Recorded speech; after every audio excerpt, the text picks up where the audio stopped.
Mars 2011, l'explosion des réacteurs de la centrale de Fukushima est le second accident nucléaire le plus important de l'histoire après Tchernobyl.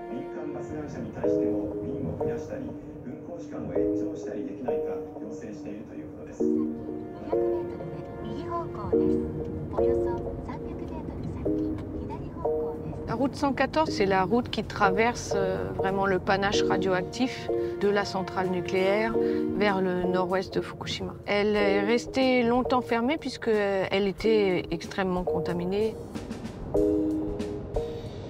Voyage sur les traces de la catastrophe. Cécile Assunama-Brice est notre guide. Elle est sociologue, chercheuse au CNRS. Résidente permanente au Japon, elle y dirige un programme international sur l'après-Fukushima. Tout ça, c'était du bois à droite à gauche. Ils ont coupé la forêt énormément, là. Et ils ont bitumé tous les bords de route pour essayer de faire baisser la radioactivité sur cette route qui était extrêmement radioactive. Sur ce panneau, il est écrit qu'à partir de maintenant, on entre dans l'ancienne zone évacuée et que la traversée en est limitée. C'est-à-dire qu'il y a des endroits dans lesquels on n'a pas le droit de s'arrêter, il y a des endroits dans lesquels on a le droit de s'arrêter quelques heures. En tous les cas, tout est réglementé. On arrive dans l'ancien village de Tsushima. Là, il y avait une maison.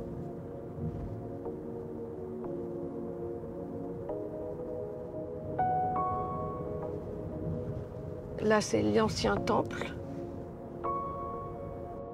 La maison qui était ici vient d'être détruite. On voit ce qui encadrait le jardin là qui reste.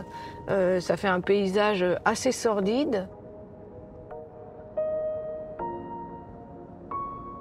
Il faut s'imaginer qu'ici, c'était une rue commerçante. Donc de gauche et de droite, il y avait des maisons qui se touchaient et des petits commerces tout le long de la rue.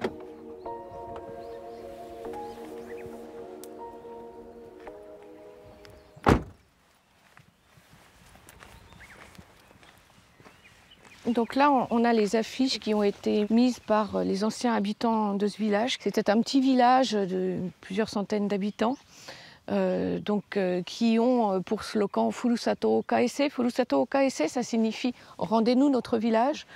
Et ils ont fait une procédure en justice pour que le gouvernement prenne la responsabilité de l'accident nucléaire.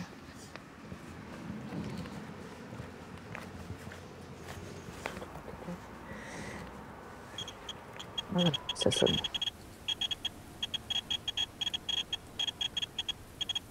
Le taux naturel au Japon, il est de 0,04 microsieverts par heure. Et donc là, on a un hotspot à peu près 3,11 ici, 3,25. Mais je l'ai mesuré il y a 2 jours et il y avait 5 microsieverts par heure. Ça bouge, hein, mais bon, ça veut dire qu'on a un hotspot tout de même conséquent. Qui est au centre de ce village qui, de toute façon, n'est donc plus habité, ne pourra plus être habité.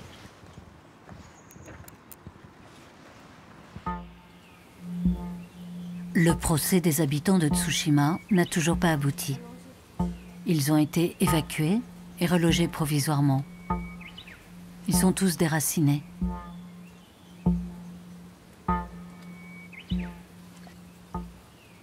Ce qu'on a tendance à négliger, c'est que ça n'est pas qu'un problème de radioactivité. Ici, on perd des siècles d'histoire architecturale, des lieux d'existence, des liens entre les gens. Et ça peut être parfois dramatique. Donc il y a un taux de suicide chez les personnes âgées qui a augmenté après l'accident nucléaire.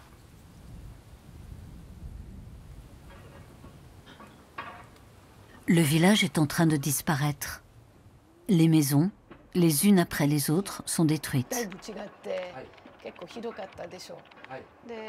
Hidenori Kono est le chef de file des résistants de Tsushima. Il refuse l'effacement de son histoire et compte bien transformer sa maison en lieu de mémoire.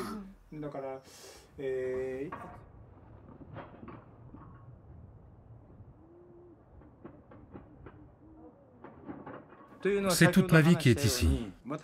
D'ailleurs, ce n'est pas seulement ma vie, c'est aussi celle de mes ancêtres. 4 générations se sont succédées dans cette maison. Comment dire? C'est toute l'histoire de ma famille qui est dans ces murs. Quand je réfléchis à tout ça, je me demande si c'est à moi de prendre la décision de démolir cette vieille maison. Et ça, je ne peux pas.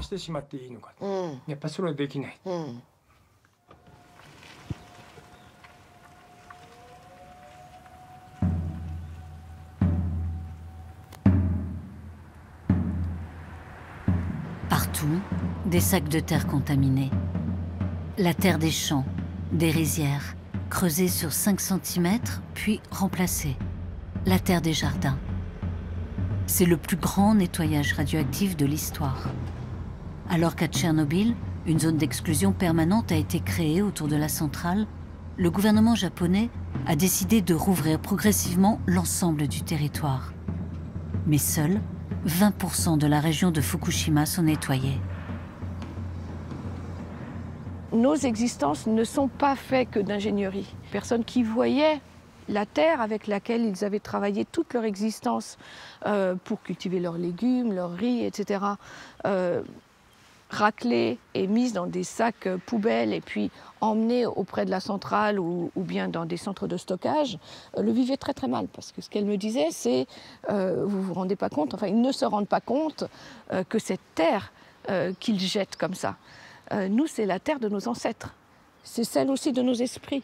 C'est la terre avec laquelle on a travaillé toute notre vie, qu'on jette à la poubelle.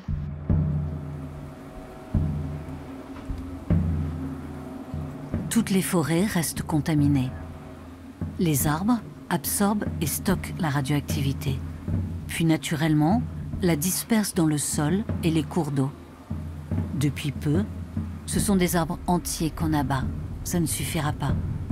La Terre contient toujours des radionucléides, comme le césium-137.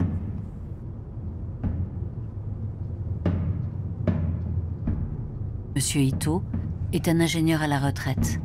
Après avoir évacué sa famille et ses enfants, il a décidé de venir vivre ici, au cœur de la forêt, peu de temps après l'accident. Les matières radioactives sont tombées ici, dans la région d'Itate. On ne se remettra pas si facilement de cet accident nucléaire. Ça fait presque 15 ans, mais la radioactivité est toujours là. C'est pour ça qu'il faut absolument continuer à faire des mesures et que je continue moi-même à m'exposer en vivant ici. Il faut communiquer encore et encore sur les taux de radiation.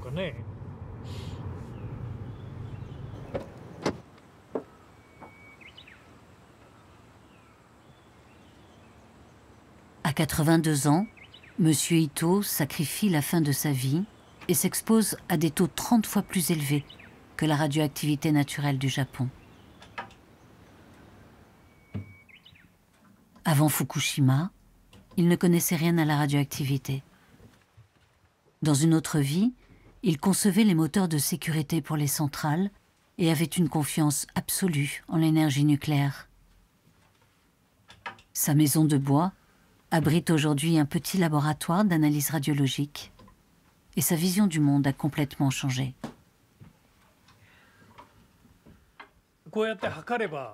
Quand on prend les mesures, on voit les traces de l'accident. Mais l'État comme les administrations ne diffusent pas les données qui les dérangent. Il faut informer la population, que les gens connaissent la vérité.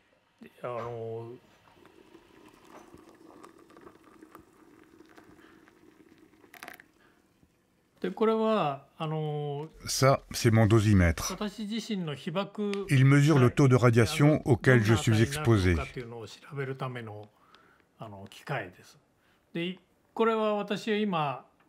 Tous les matins à 6 heures, je le remets à zéro. Comme ça, je sais exactement combien de radioactivité j'ai accumulé en 24 heures. Hier, c'était 2,9 microsieverts. Avant-hier, 1,7. En fait, c'est insidieux. On ne peut pas ressentir les effets de la contamination. L'État considère maintenant que l'accident nucléaire est complètement fini. Dire qu'il n'y a aucun problème et le faire croire, c'est un leurre. C'est pour ça que je publie la vérité. C'est la seule chose que je peux faire pour résister aux mensonges de l'État.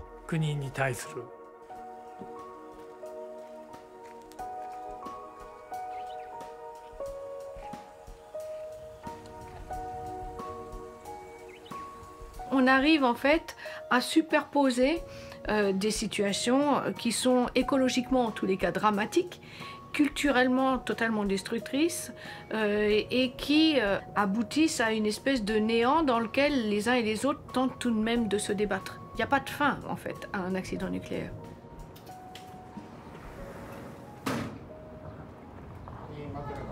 Au Japon, ils sont des dizaines encore de citoyens engagés.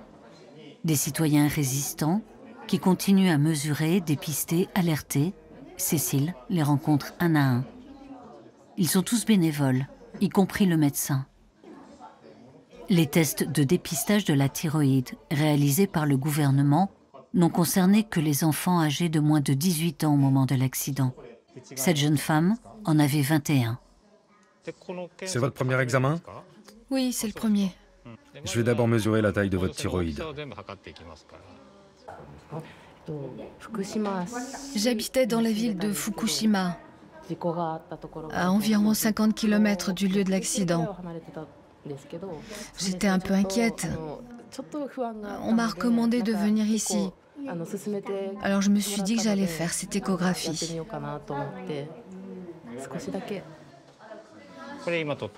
Voilà le résultat de l'examen. Tout va bien, il n'y a rien d'anormal.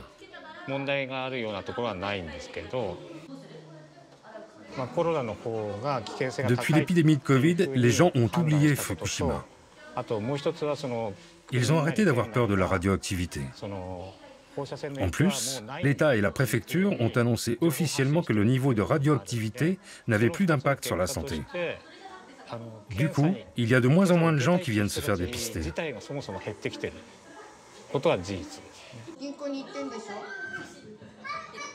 Officiellement, sur un échantillon de 380 000 enfants de moins de 18 ans au moment de l'accident nucléaire, il y a aujourd'hui 300 de ces enfants qui ont déclenché ou ont été opérés d'un cancer de la thyroïde. La démarche de la commission sanitaire a été fortement controversée par des épidémiologues qui ne font pas partie de cette commission sanitaire et qui, eux, pensent qu'il pourrait y avoir beaucoup plus de cancer de la thyroïde à partir de maintenant aussi.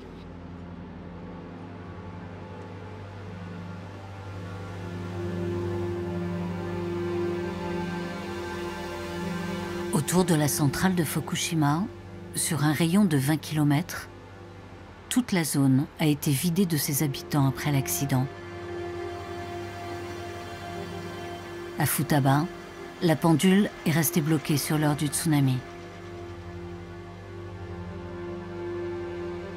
Les villes rouvrent peu à peu et de nouveaux bâtiments sortent de terre dans des périmètres qui ont été décontaminés.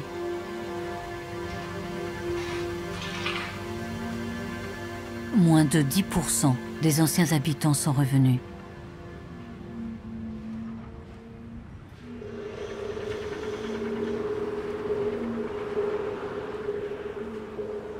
Juste à quelques kilomètres, des quartiers entiers restent abandonnés. On n'est jamais très loin des sites de stockage et des sinistres sacs noirs. Terrains condamnés, au bord de routes fermées, aux accès toujours réglementés.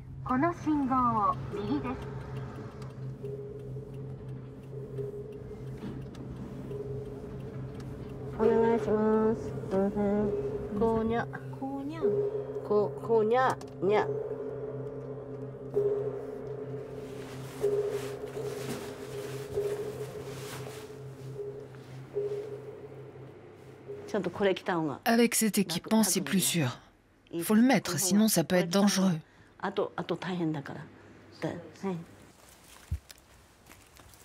Matsumi Kawata est autorisée à revenir dans son ancienne maison quelques heures seulement dans l'année.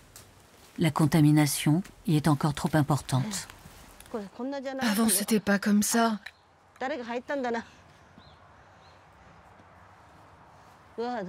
Oh non, quelqu'un est entré. Mais c'est sûr, j'avais fermé les portes la dernière fois. Il y a quelqu'un? C'est tellement sale, c'est horrible.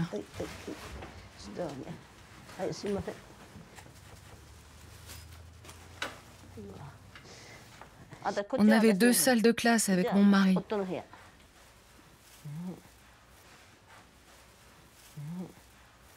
J'avais dit aux élèves qu'ils avaient le droit d'écrire sur les tables. Regardez, on peut lire « Encore une journée de plus ». Et aussi « Très bien ».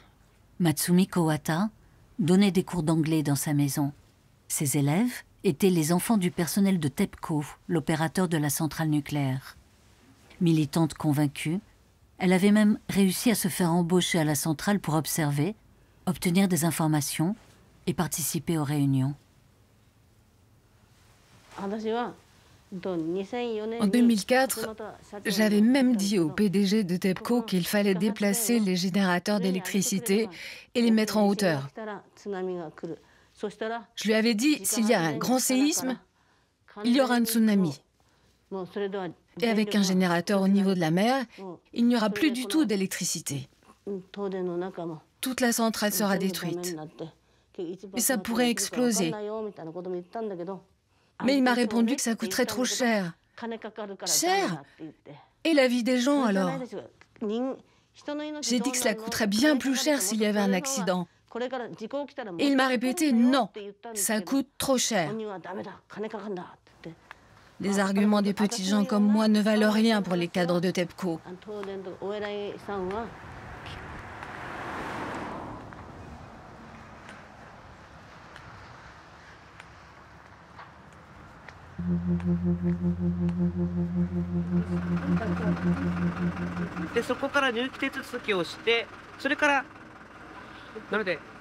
S'il vous plaît, veuillez laisser dans le bus tous les objets que vous ne pouvez pas apporter sur le site.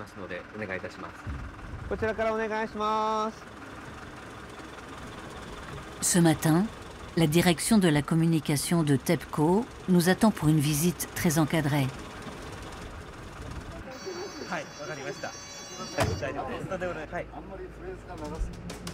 En route pour la centrale de Fukushima Daiichi. Nous avons une autorisation de 2 heures. Mettez vos chaussettes. On mettra le dosimètre ici, il y a une poche pour ça. Et il y a une charlotte et un masque aussi. Voilà, c'est notre équipement.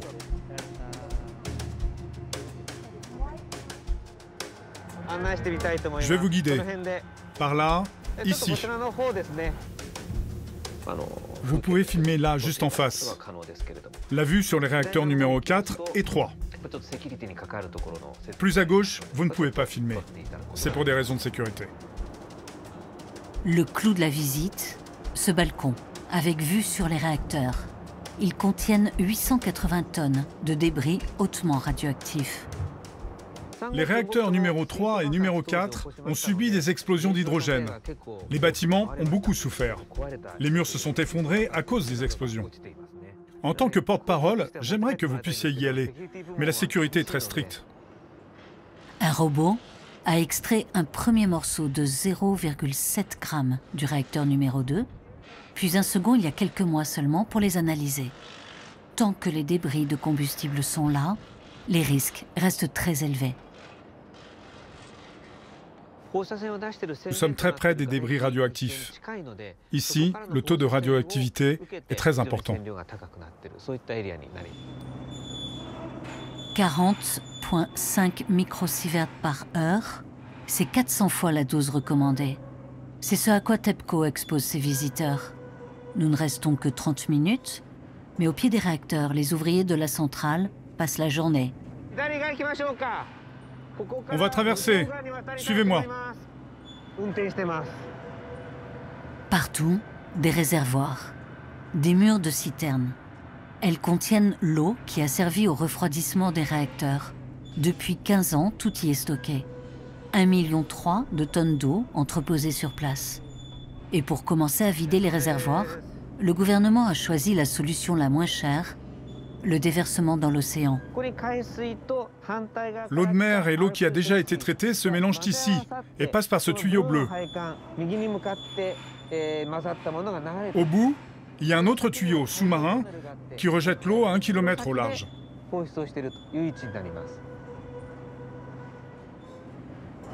Avant d'être rejetée dans l'océan, l'eau contaminée est traitée et diluée. Elle ne contient plus qu'un seul radionucléide, le tritium. Selon l'AIEA, l'Agence internationale de l'énergie atomique, les poissons ne présenteraient pas de traces notables de radioactivité et il n'y aurait aucun impact sur la santé et l'environnement. Mais les pêcheurs ont été les premiers à s'opposer au rejet de Fukushima. Il y avait un accord tacite entre nous, les pêcheurs, l'État et TEPCO. Si on n'était pas d'accord, on pensait qu'ils n'allaient pas faire les rejets en mer et qu'ils nous écouteraient. Aucun pêcheur de Fukushima n'était d'accord. Comme on travaille moins depuis l'accident, on touche de l'argent, de TEPCO et des subventions de l'État. Les subventions, ils lui ont donné comme nom « Bon courage les pêcheurs ». Moi, je ne refuse jamais de parler aux journalistes. Ma famille a peur et me dit de ne pas répondre aux interviews. Mais si personne ne parle, ce genre d'information ne sera jamais diffusé. Les gens croient que tout est revenu à la normale à Fukushima, mais ça n'est pas du tout le cas. Rien n'a été fait. On ne sait pas ce qui va se passer. C'est ce qui nous fait le plus peur. On est inquiets.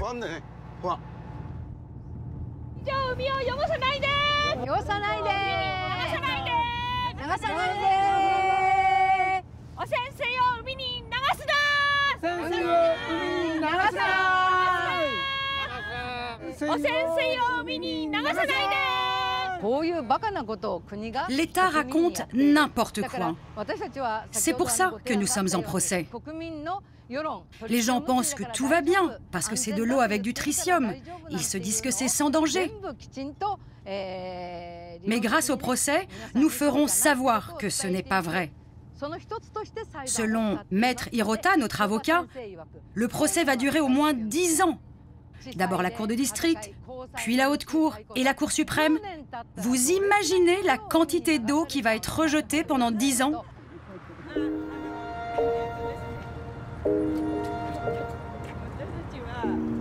En signe de désaccord, la Chine, la Corée et la Russie ont arrêté toute importation de produits de mer japonais.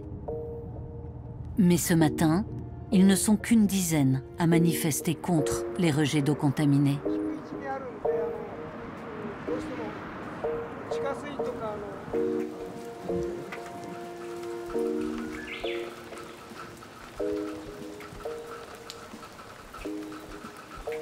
Au mémorial d'Angokan, un feu brûle depuis la première explosion atomique sur le Japon.